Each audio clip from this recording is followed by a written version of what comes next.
Donc, bonjour, je m'appelle Mouchila Kadiri, je suis nantaise, j'habite à Rosé. Ma mobilité, j'ai été réalisée au Bénin, plus précisément dans la commune d'Adjoun, dans un CEG appelé le CEG de Gounti, qui comportait à peu près 200 élèves.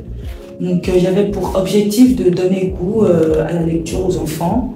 Donc j'avais un rôle d'animatrice dans la bibliothèque du CEG. Quelquefois, j'avais aussi pour rôle d'aider les enfants au niveau du soutien scolaire. Je viens d'un petit village en campagne qui s'appelle La Marne. Et je suis parti au Bénin pendant 6 mois pour accompagner des enfants malvoyants dans leur quotidien.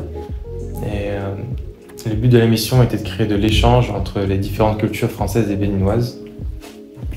C'est ce que j'ai fait pendant 6 mois.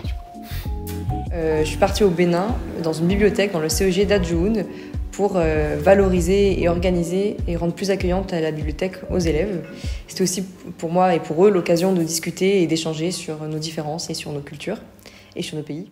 J'étais super excité à l'idée de justement changer un peu de ma vision des choses pour grandir et évoluer d'une manière positive vers quelque chose qui me ressemblait plus.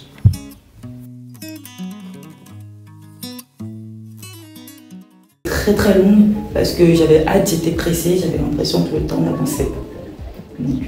Mais j'étais pressée, j'avais hâte.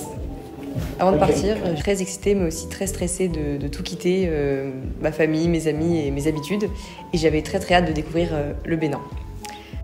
Personnellement, je pense que j'ai pris beaucoup de patience en général.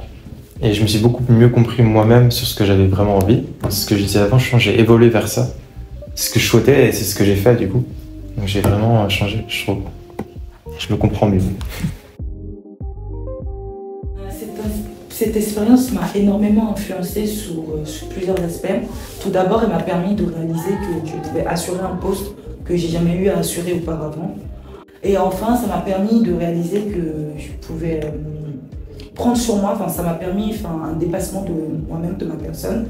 J'ai jamais vécu dans un milieu rural, que ce soit en France ou en Afrique. J'ai toujours vécu dans la ville et c'était la première fois pour moi de vivre dans un village tout simplement. Et ça a aidé, ça n'a pas été facile, mais voilà.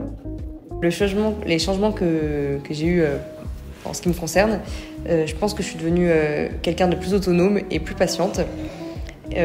Aussi beaucoup plus reconnaissante de ce que j'ai chez moi, mes parents qui m'aident beaucoup, et ma maison et mon pays. Et probablement plus mature et plus apte à gérer des situations inhabituelles. Il y a eu plusieurs histoires, plusieurs anecdotes, mais celle qui m'a le plus marquée, c'est quand j'ai été appelée Yovo Wiwi. En fait, en Afrique, les Européens, les personnes de couleur claire, sont appelés les Yovo, tout simplement. Et vous le voyez bien, je suis noire, donc moi j'espérais passer, me confondre dans la masse, mais non, il y a eu un enfant qui m'a appelé Yovo Wiwi un jour. Donc ça veut dire une blanche noire. Bon, j'ai trouvé ça assez drôle, mais voilà quoi. C'est la vie, et puis voilà, c'est le seul truc qui m'a à peu près marqué. Donc voilà. Pour moi, la plus intéressante, ça a été la coupure d'eau la plus longue que j'ai vécue du coup de ma vie. C'était 8 jours sans eau. Et du coup, c'était une hygiène déplorable pendant 8 jours. Et il a fallu s'adapter. Ça a été des douches sous la pluie quand on en avait. La vaisselle qui s'accumulait, qu'on faisait aussi sous la pluie. Et ça a été vraiment, je pense, ce qui m'a le plus marqué, c'est la valeur aussi qu'on a en France, qu'on perd, et que là, on retrouve. On est très heureux d'avoir de l'électricité, de la nourriture, de l'eau. Alors qu'en France, c'est normal. Donc ça m'a vraiment très marqué. Une anecdote que j'aime bien, c'est quand avec les élèves à la bibliothèque, j'ai pu discuter d'une légende qu'il y a chez eux. Donc le fantôme qui prend les enfants, les jeunes garçons comme un passage à l'âge adulte. Et c'est un secret, on n'a pas le droit de dire ce qu'il y a dans le fantôme, personne ne doit en parler.